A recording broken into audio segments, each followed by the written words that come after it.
A mis hermanos les dieron de todo, a mí solo un bolígrafo azul olvidado.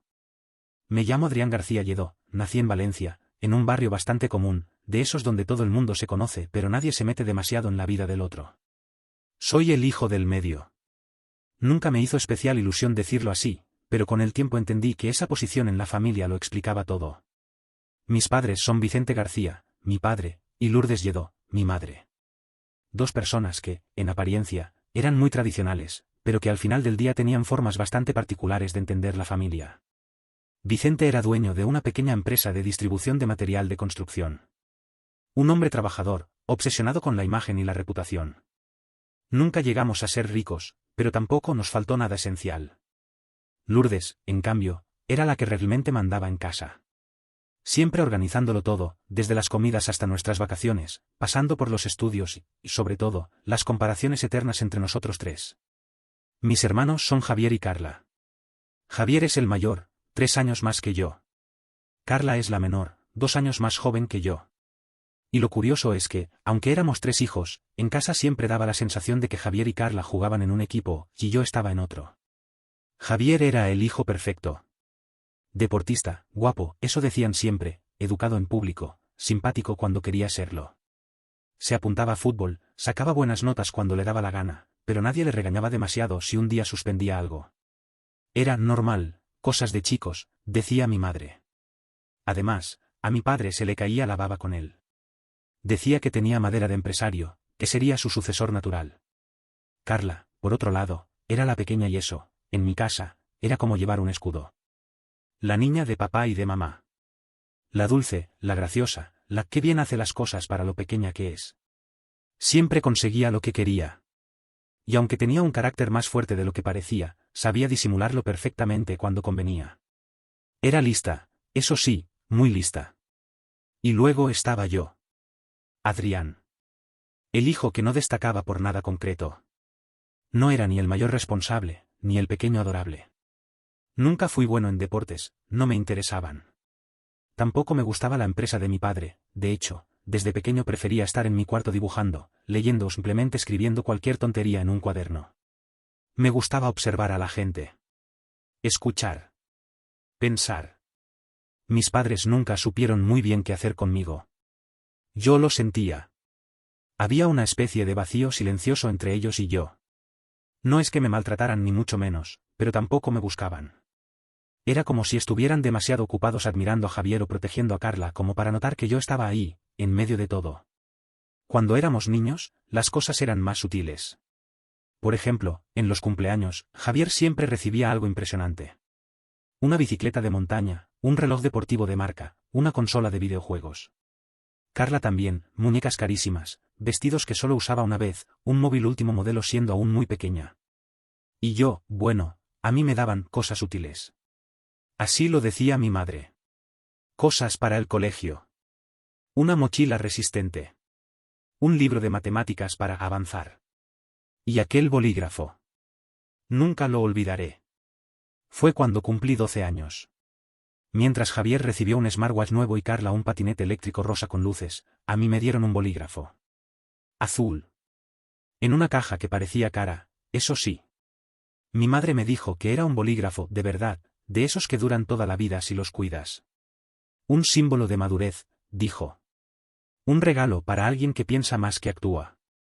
Recuerdo haber sonreído y haber dado las gracias. Pero en el fondo, sentí que ese regalo era un resumen perfecto de lo que era yo para ellos, alguien funcional, alguien que no necesita caprichos, alguien al que se le puede dar lo básico y esperar que se conforme. Los años siguientes solo reforzaron esa idea. Javier se convirtió en el reflejo de mi padre. A los 16 ya trabajaba en la empresa durante los veranos. Iban juntos a los partidos del Valencia CF, a reuniones, a comidas de negocios. Carla, por su parte, era la reina de casa. Vestía ropa de marca, tenía clases particulares de lo que quisiera, desde inglés hasta equitación. Mi madre vivía pendiente de sus amigas, sus fotos de Instagram, sus historias. Y yo, estudiaba. Leía. Dibujaba. Pasaba horas en la biblioteca municipal porque me gustaba estar tranquilo. A veces me compraba mis propios libros con el poco dinero que ahorraba. Mis padres decían que era muy raro eso de gastar dinero en libros en lugar de ropa o videojuegos. Pero lo que ellos veían como rareza, para mí era refugio. Porque cuanto más crecía, más notaba que en aquella familia no había un lugar para mí. No uno real. Yo era como una especie de figura decorativa, útil cuando hacía falta pero invisible la mayor parte del tiempo. Nunca discutí por eso. No me gustaban las peleas. Prefería observar y callar. Escuchar las conversaciones de mis padres, ver cómo planeaban los futuros de Javier y Carla mientras de mí no decían casi nada. Supongo que pensaban que yo seguiría mi propio camino sin molestar demasiado. Que sería independiente. Y estaban en lo cierto. Pero lo que nunca imaginaron es que esa distancia, esa indiferencia educada, algún día tendría un precio. La verdad es que nunca pensé que un simple bolígrafo pudiera marcar tanto mi vida. Aquel regalo, tan humilde y tan frío al lado de los relojes caros y los videojuegos que recibieron Javier y Carla, se convirtió en una especie de refugio para mí. Fue una ironía cruel, pensaba yo al principio. Un bolígrafo, un objeto útil, sí, pero vacío si no había nada que escribir. Y sin embargo, cuanto más pasaban los días, más me daba cuenta de que quizás era lo único que realmente me pertenecía en aquella casa. Nuestra casa de Valencia seguía siendo la misma. La misma rutina, las mismas caras en la mesa, los mismos comentarios de Vicente, mi padre, sobre lo que significaba ser alguien en la vida. Sus frases hechas siempre me sonaban igual de huecas. Lourdes, mi madre, mantenía su aire resignado, como si supiera que las cosas nunca cambiarían demasiado. Javier seguía envuelto en su mundo de superioridad barata, y Carla, aunque más astuta, no perdía ocasión de recordarme que yo siempre había sido el raro de los tres. Fue precisamente ese bolígrafo azul, con un cuerpo metálico que en un principio me pareció hasta barato, lo que me llevó a buscar un cuaderno viejo que había por casa. Al principio lo escondía debajo de mi colchón, como si fuera algo vergonzoso. No era un diario en el sentido clásico de la palabra. No escribía, querido diario, no hablaba de secretos de colegio ni de amores de adolescente. Lo que yo escribía era otra cosa. Eran pensamientos sueltos. Observaciones. Detalles que para mí tenían valor, pero que nadie parecía notar. Comencé escribiendo sobre ellos. Sobre mi familia. Pero sin sus nombres reales. Los disfrazaba. Javier era el príncipe del salón, siempre con su corona invisible, esperando que todo girara a su alrededor. Carla era la reina del espejo, porque vivía pendiente de su reflejo, de la ropa de marca, de las amigas que la adulaban en el instituto. Mis padres, bueno, los llamaba los custodios de la apariencia, porque toda su existencia parecía girar en torno a lo que pensaran los vecinos, los amigos, la familia lejana. Cada noche, antes de dormir, escribía. A veces solo una frase. Otras, páginas enteras. Me sorprendía a mí mismo creando escenas que no habían pasado exactamente así, pero que en mi mente las adornaba, las deformaba, quizás porque eso me hacía soportarlas mejor. Era mi manera de darle sentido a lo que vivía. Y claro, no tardaron en descubrirlo. Javier fue el primero. Entró en mi cuarto sin avisar, como siempre hacía, buscando algo que robarme o simplemente por molestar. Dio el cuaderno. Se lo llevó. Y lo leyó. No todo, pero lo suficiente como para que, en la cena de esa noche, soltase una de sus bromas pesadas. Carla. ¿Sabías que tenemos a un escritor en la familia? Eso explica lo del bolígrafo, ¿no? Papá sabía que con este no había que gastar dinero en otra cosa. Carla se rió. Su risa era siempre fina, pero cortante. Ella también había visto el cuaderno. Lo supe porque después empezó a dejarme notitas en la puerta de mi habitación. El poeta está ocupado, silencio, el genio escribe. Todo acompañado de dibujitos burlones. No me dolía que se rieran. O quizás sí, pero lo ocultaba bien. Lo que me molestaba de verdad era que ni siquiera intentaran entenderme. Para ellos, lo que yo hacía era perder el tiempo. No era práctico, no era rentable, no me hacía más popular, ni más fuerte, ni más listo a sus ojos. Pero en silencio, ese bolígrafo me había enseñado algo, podía construir un mundo solo mío. Uno en el que no dependía de los regalos que me daban o me negaban. Y así empecé a escribir más en serio. No solo observaciones del día. Empecé a inventar historias basadas en lo que vivía. Creaba personajes inspirados en mis padres, en mis hermanos, pero les daba finales distintos. En mis relatos, el príncipe del salón se quedaba solo porque nadie soportaba su ego. La reina del espejo acababa atrapada en un castillo lleno de espejos rotos, reflejando todas sus inseguridades. Y los custodios de la apariencia terminaban perdiendo lo único que realmente les importaba, la imagen. Lo curioso es que escribir se convirtió en una especie de escudo. Sabía que ellos no lo entenderían. Y eso me daba cierta libertad. Ellos podían reírse, podían burlarse, pero lo que estaba en esas páginas era solo mío. Era mi refugio. Y también mi arma. Mientras Javier gastaba el dinero de mis padres en ropa cara, en videojuegos, en noches de fiesta, yo llenaba cuadernos. Mientras Carla soñaba con sus viajes a Ibiza y sus fotos en Instagram, yo viajaba en mi cabeza a lugares que ellos no conocerían jamás. Recuerdo una tarde, en particular. Había escrito un relato sobre una familia parecida a la mía, pero con un giro distinto.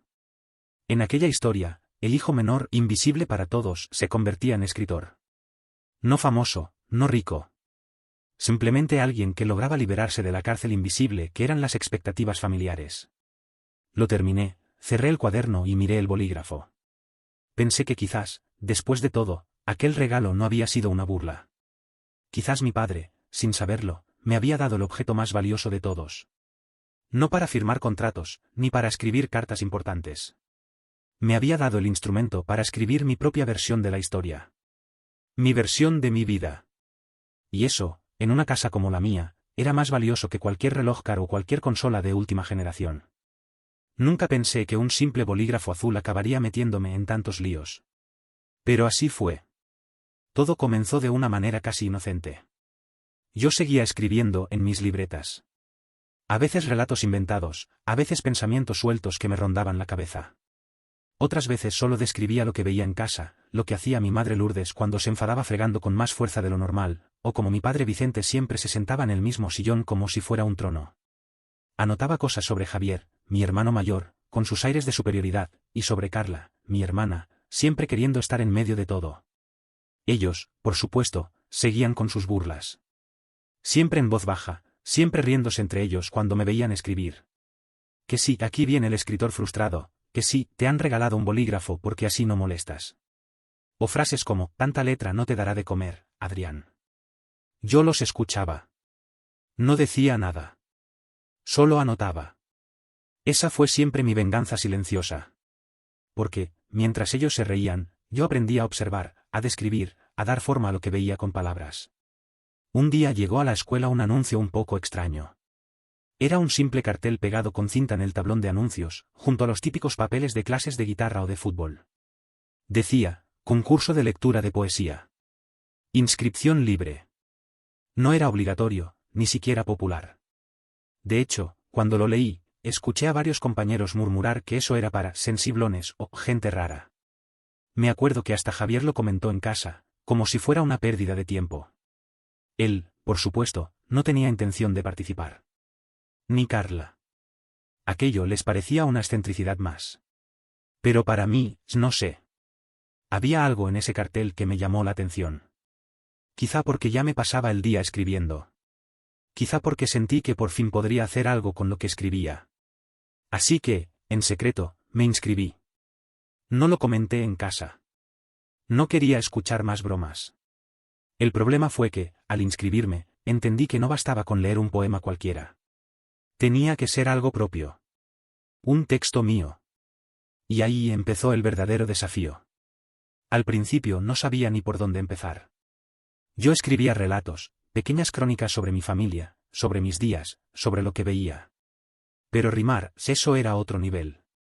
La rima tenía sus reglas, sus trucos. Me costó mucho al principio. Pero hubo algo curioso en ese proceso. Me divertía. No lo hacía por obligación, sino porque cada verso que lograba encajar me daba una pequeña satisfacción. Como resolver un rompecabezas. Y, claro, empecé a escribir sobre lo que conocía. Mi familia. Era lo más cercano, lo más real para mí. Escribí sobre mi madre Lourdes, exagerando sus frases típicas y sus manías. Escribí sobre Vicente, mi padre, con sus obsesiones por el dinero y por aparentar. Escribí sobre Javier, el hermano perfecto a ojos de todos, pero insoportable en privado. Y sobre Carla, siempre pegada a él, siempre queriendo ser la niña mimada. Al principio pensé en cambiar los nombres. En disfrazarlos.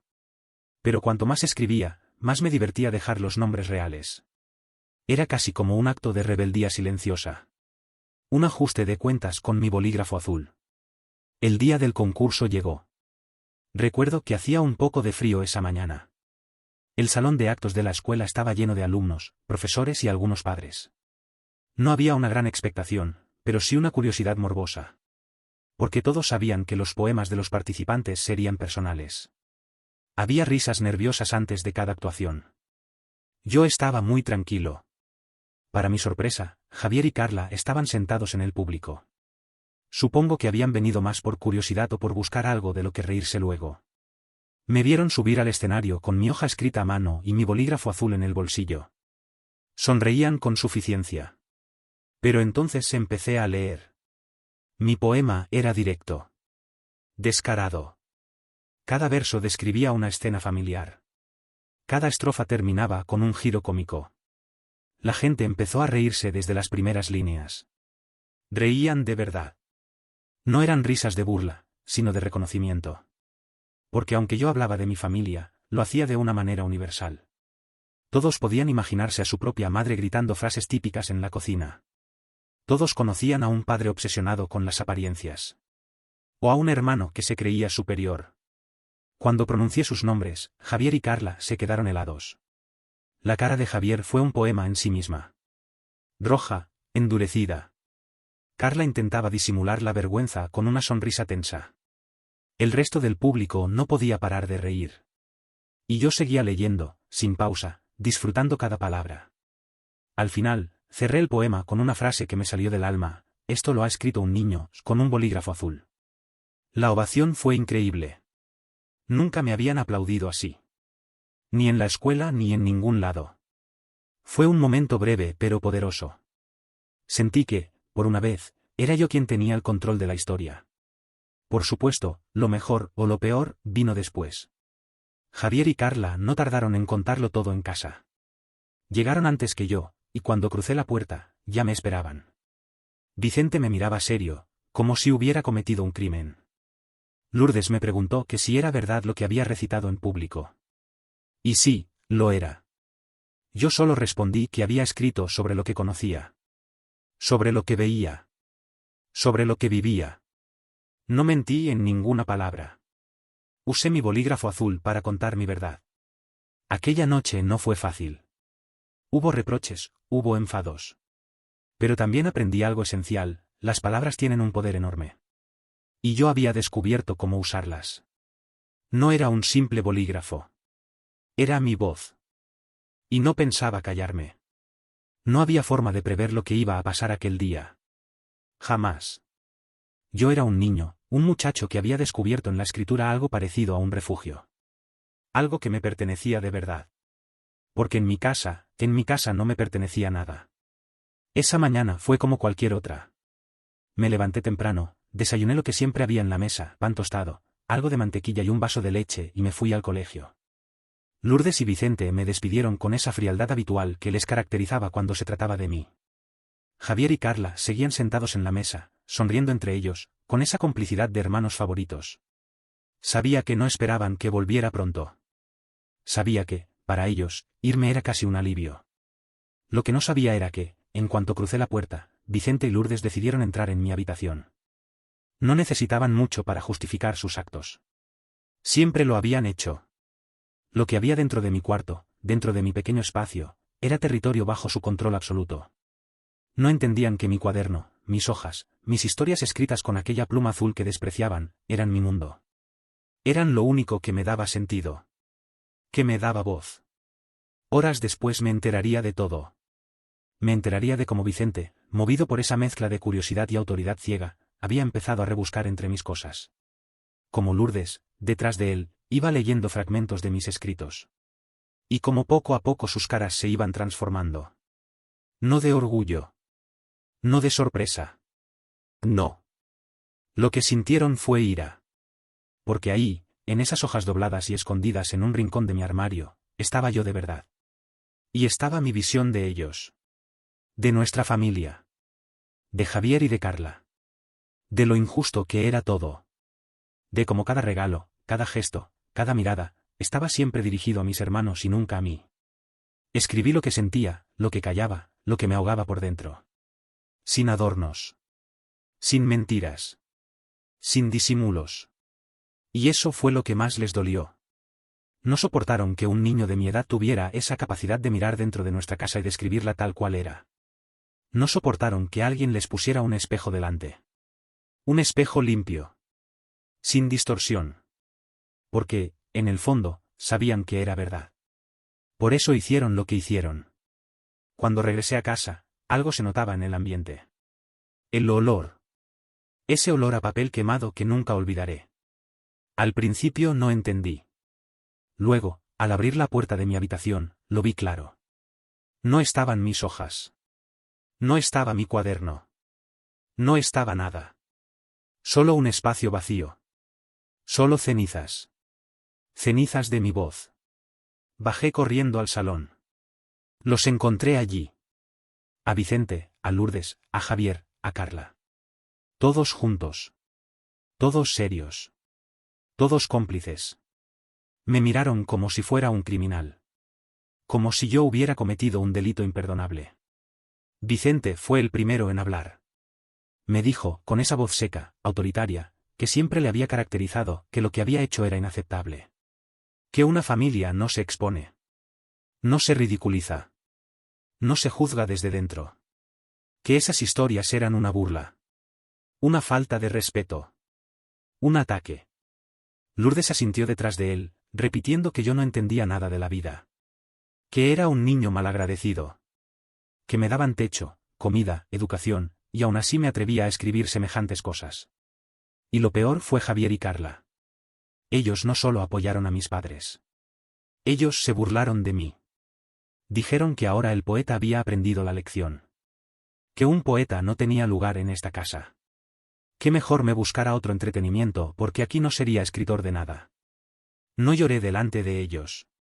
No les di ese placer. Pero dentro de mí, algo se encendió. Algo que no se apagaría jamás.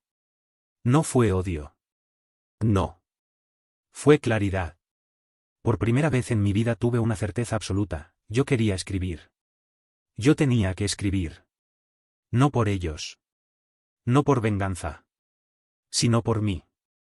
Porque era lo único que me salvaba. Y así empezó otra etapa. Empecé a escribir de nuevo. Con más ganas. Con más cuidado. Con más estrategia.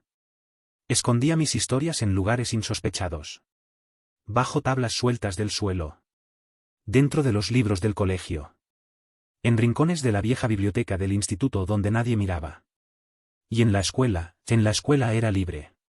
Allí tenía amigos que escuchaban mis relatos con atención. Me pedían que leyera lo que escribía. Yo lo hacía. Con prudencia. Sin dar nombres reales. Inventaba personajes. Inventaba ciudades. Pero quien sabía mirar bien, entendía que detrás de cada historia estaba mi vida. Y lo curioso era que nos reíamos mucho. Reírse de la propia desgracia tiene algo de mágico. De sanador.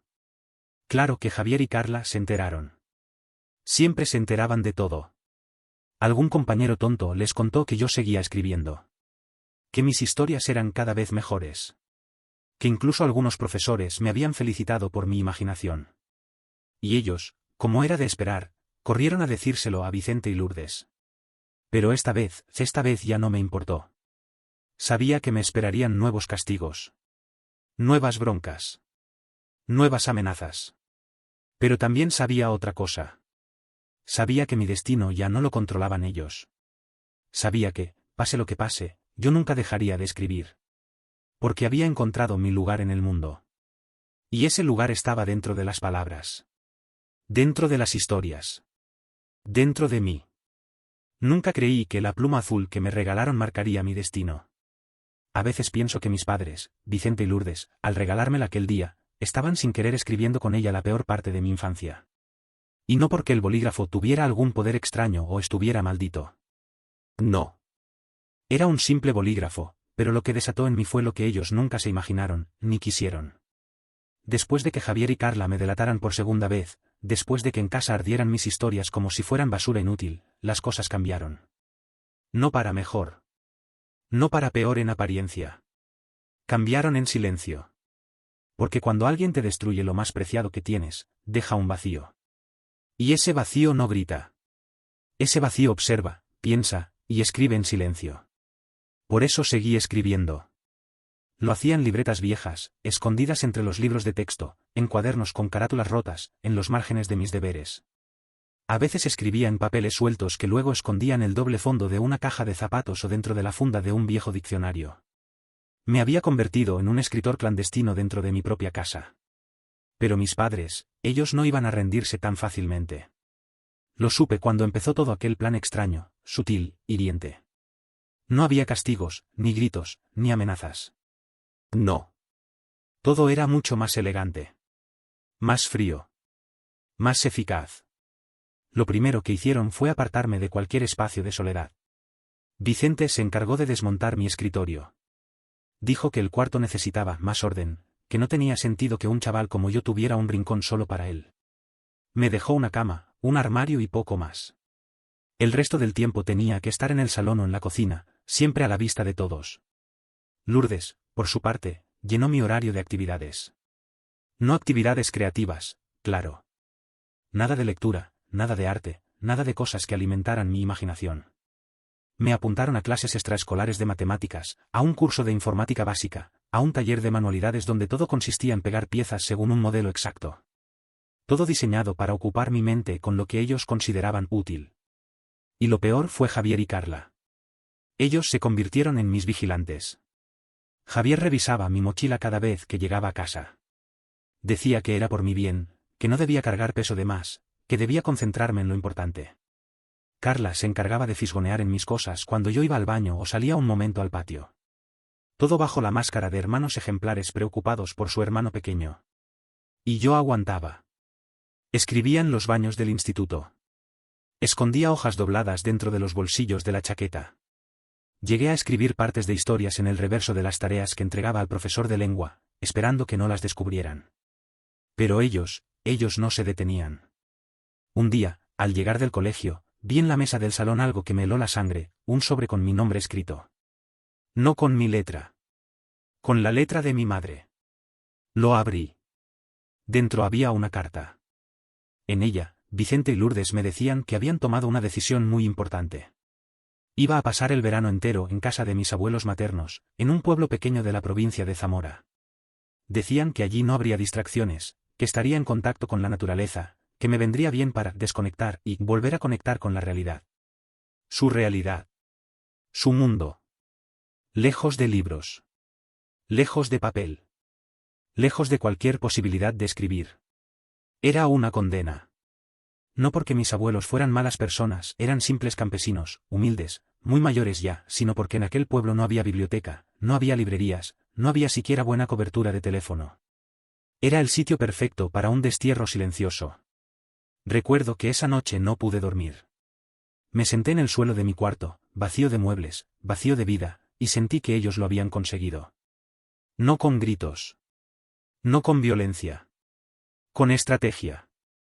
Con frialdad. Y entonces lo entendí. Mis padres no me odiaban porque escribiera. Me odiaban porque escribía sobre ellos. Porque los describía tal como los veía, tal como los sentía. Porque desnudaba la injusticia de mi familia. Porque mis palabras eran espejos en los que no querían mirarse. Ellos querían un hijo obediente. Un Adrián que aceptara las cosas sin pensar. Un Adrián que no cuestionara, que no reflexionara, que no tuviera voz propia. Pero yo no era ese Adrián. Y no iba a serlo. Sabía que ese verano en Zamora iba a ser duro. Sabía que iban a intentar arrancarme la pluma azul que llevaba dentro. Pero también sabía que cuanto más me intentaran callar, más fuerte sería mi voz interior. El bolígrafo azul podía desaparecer. Pero las historias, esas ya vivían en mi cabeza. Y nadie, absolutamente nadie, me las podría quitar. Y no fueron pocos. La vida se deslizó como esas hojas que uno no alcanza a recoger en otoño y que el viento va arrastrando sin permiso, sin plan, sin dirección. Así fue mi vida desde aquella última vez que vi sus rostros tan firmes, tan cerrados, tan convencidos de haberme doblegado. Ellos creyeron que habían ganado. Vicente y Lourdes, mis padres, pensaron que aquella última estrategia de arrancarme de raíz lo que más amaba me iba a curar de escribir. Javier y Carla se reían en su momento, lo sé, con la seguridad de quien se siente parte del grupo fuerte, de la familia correcta, del molde que yo nunca pude ni quise llenar. Pero la verdad es que no me vencieron. Me transformaron. Porque uno no abandona lo que lleva en el alma. Lo que se construye desde la rabia, desde la injusticia, desde el dolor, tiene raíces mucho más profundas que las que crecen desde la comodidad o el halago. Ellos quemaron mis primeras historias, sí, las destruyeron ante mis ojos, creyendo que ahí quedaba muerto mi mundo. No sabían, y probablemente jamás quisieron saber, que estaban haciendo justamente lo contrario, estaban encendiendo un fuego dentro de mí que nunca más se apagó. Me fui.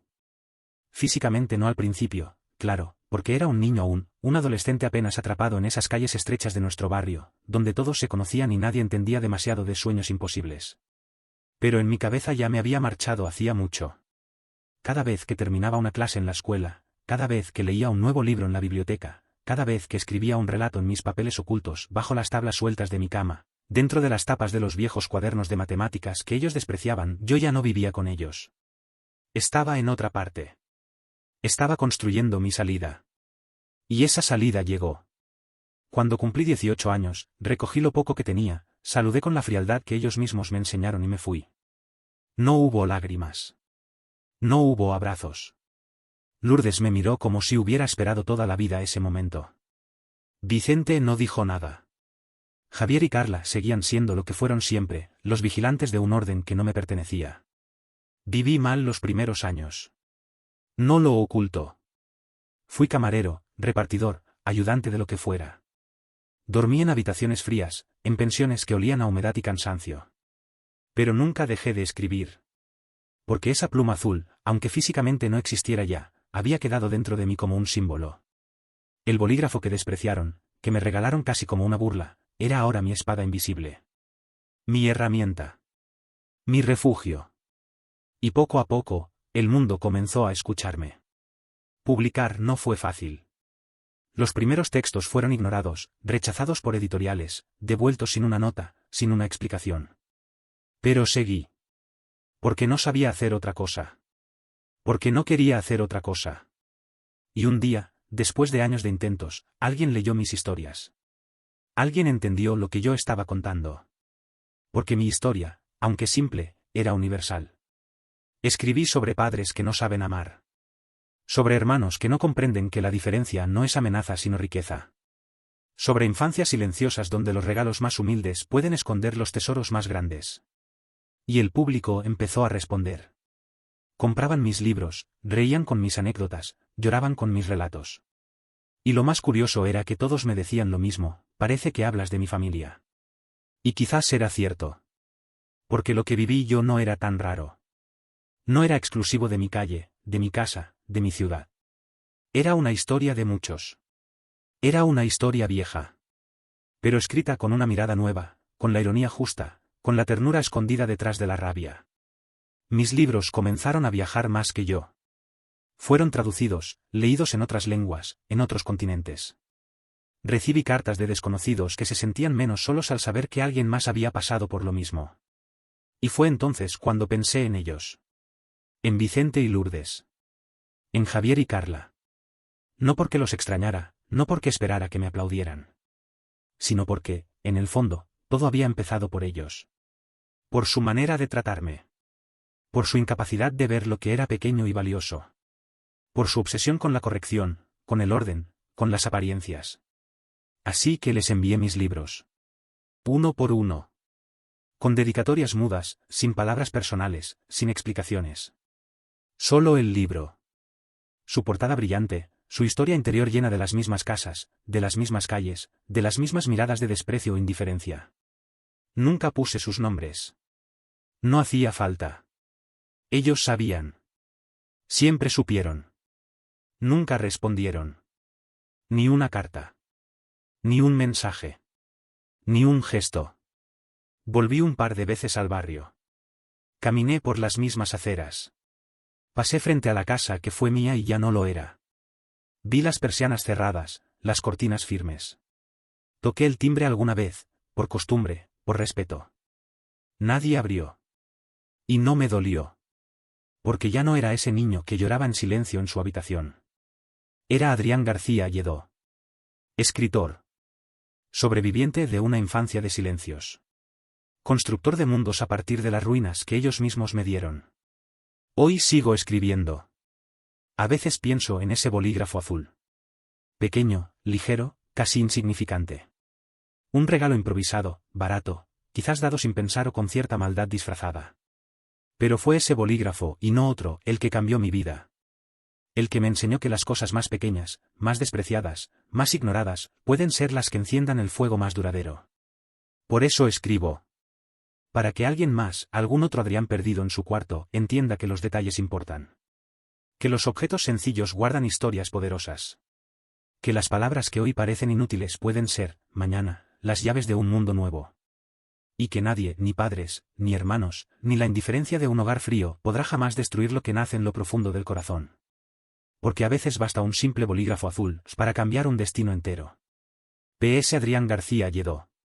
Me dieron un bolígrafo azul. Cuando otros abrían regalos dorados. Me dieron silencio. Cuando otros recibían abrazos. Me enseñaron a no molestar. A no soñar tan alto. A no pedir lugar en la foto. Ni espacio en el cuadro. Pero aprendí, sin quererlo ellos. Que lo pequeño también brilla. Que una pluma escribe más fuerte. Que un grito en la cocina. Y ahora aquí estoy. Con mi letra torcida. Llenando el mundo. De lo que en mi casa siempre estuvo prohibido. Verdad, memoria. Y mi propia vida.